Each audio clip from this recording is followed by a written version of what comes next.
like overcoming my fear of escalators, was like a little hurdle. And eventually I'm really scared of sharks. I've been really afraid of sharks my whole life, thanks to Jaws and growing up in the shark attack capital of the world.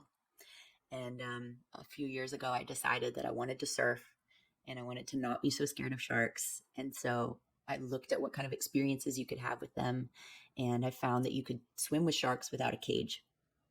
And I was like, they seem to think that you won't die doing this. So, like, I'll go do it. And yeah, I started swimming with sharks without a cage. And that became this magically transformational part of my healing journey in facing my fears. And that when you literally get like feet away from the thing that scares you the most in the entire world, and you can look it directly in the eyeballs and have this dialogue of like, oh, you're not going to eat me, and I'm not going to kill you either. Like, it's really powerful. And then now that you've faced the scariest thing in the entire world, like, what else can you do? Like, nothing's really that scary anymore. What's it like going and swimming with sharks? Describe that experience for your first time. You have this fear. It's a phobia for you. You're deciding to face it. You've signed up for this experience. Where are you? Walk me through that entire experience. What's it like? Yeah, so I was on the North Shore of Oahu, and my first actual experience was prefaced by an experience a year earlier where I had signed up. We were going out on the boat. And as I'm sitting on the boat, praying to the universe to just please keep me safe in this experience, the boat breaks and we have to get towed back in. So I was like, I didn't mean keep me that safe. I meant like in the water, just like don't let me get eaten. I didn't mean don't put me in the water with sharks. So I just then, yeah, it was another year before I got another opportunity to get back to the North Shore of Oahu and go out of Haleiwa on they're called the Island Shark Tours or something. But so yeah, then I committed. I was out there by myself, and so it was just me and one other woman who opted on the tour that day. And we go out off the coast, and they kind of, the sound of the boats brings the sharks, and I'm just super scared because I grew up in South Florida, and I grew up a lot in the Florida Keys, and we would troll for lobsters, which is where they like run a rope and handle behind the boat, and you put a snorkel on and you hang on to it and get pulled behind the boat like shark bait.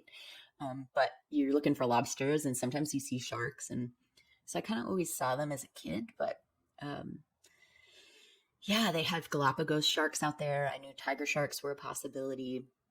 We didn't see any tiger sharks, but they were like, Galapagos. They tell you all about the sharks on the dive and on the way out there. And my heart's just kind of racing, and I'm like, it's okay though. It's like this person has literally told you they're going to protect you, and so I guess we just trust that, right? And then the boat stops, and there's a shark that comes up and starts kind of like circling the boat, and they're like, all right, we're going to jump in. And I was like, now? It's doing the Jaws thing. Like, we're going to jump in now? Like, and they were like, yeah. And I was like, can someone else go first? Like, it's, it's just like right there where we are, just like fin out of the water, Jaws.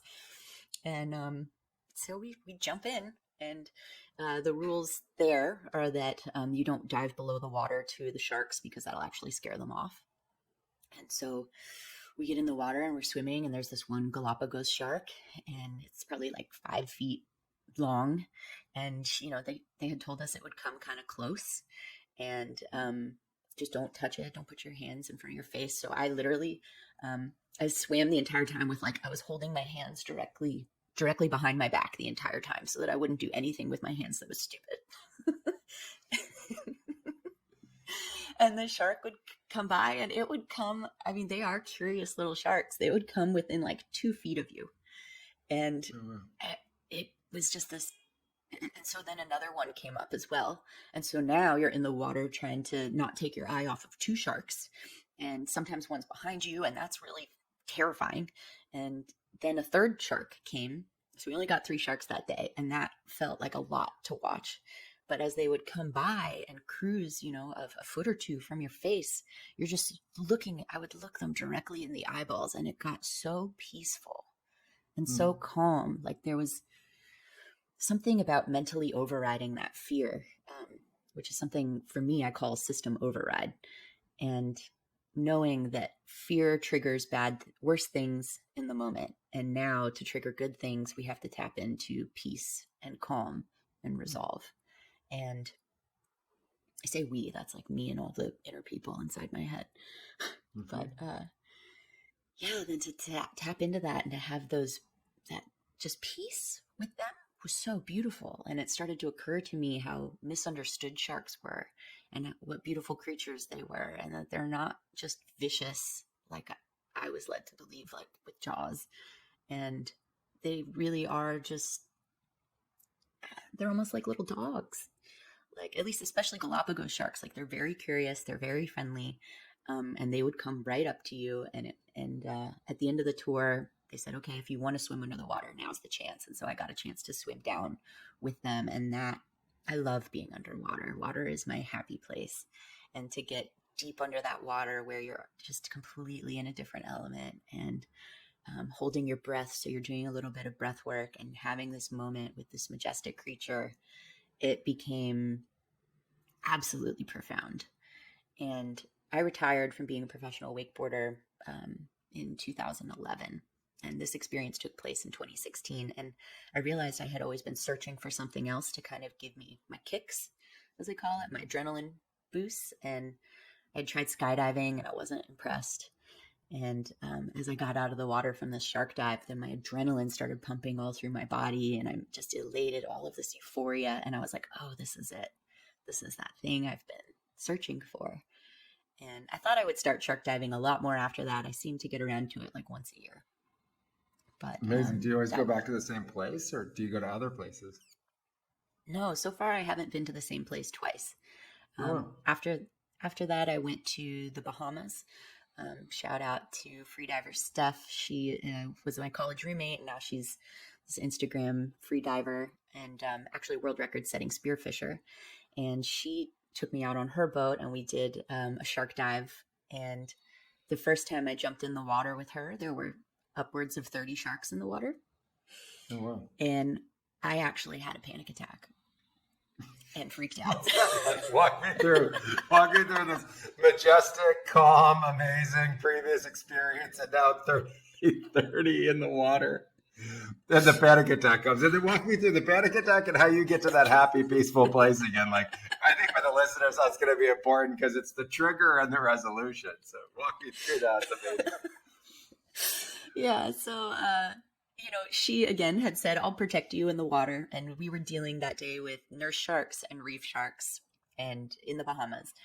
And, she had said, I'll pay you $1 million if you can manage to get bit by a shark today. And I was like, you don't even have $1 million. I don't know how you're going to do that.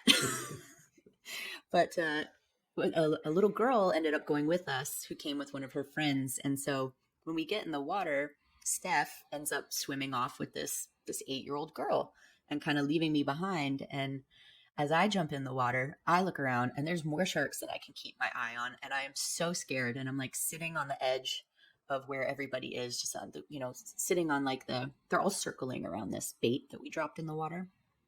And it's like a crate that's hanging from the boat. And so they're kind of making this diameter all around it, or this circumference all around it. And so I'm like on the outskirts of that, just watching. And they're trying to be like, hey, Barrett, go swim amongst the sharks. And I'm like, ooh. They're like, go grab sand from the bottom. It's like 30 feet down. I'd just gotten free diving certified. And I'm like trying to hold my breath, and I can't go more than like 10 feet because I'm literally having a panic attack. And at one moment, I'm so frustrated with myself and with the situation of my expectations not being met. I start crying.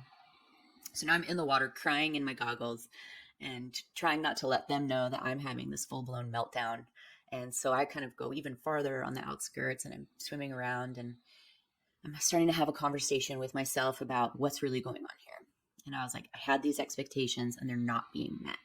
And I'm like, okay, well, you should know better than to have expectations, right? That's the easiest way to get disappointed or to start to suffer through an experience. So what can I do to change my experience? And I was like, okay, you know how to systems override? And I was like, oh, this is a really big override. Like, we're talking about the whole system. There's